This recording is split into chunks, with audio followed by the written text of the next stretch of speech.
ठीक है, आपको दिख रहा होगा। ठीक है, इसको हम लोग पुट करते हैं इस HCl के अंदर। तो let's see what happens.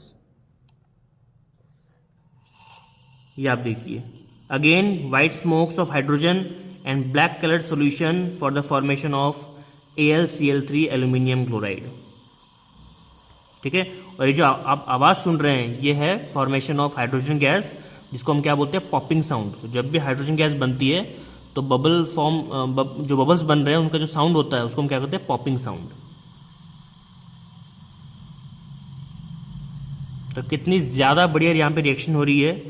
This is called reaction of metal with strong acid. HCl is strong acid and aluminium is a metal. ठीक है, तो कितनी ज़्यादा यहाँ पे फास्ट रिएक्शन हुई। और सॉल्यूशन देखिए एकदम क्लियर हो चुका है, जितना भी एल्यूमिनियम क्लोराइड बना था वो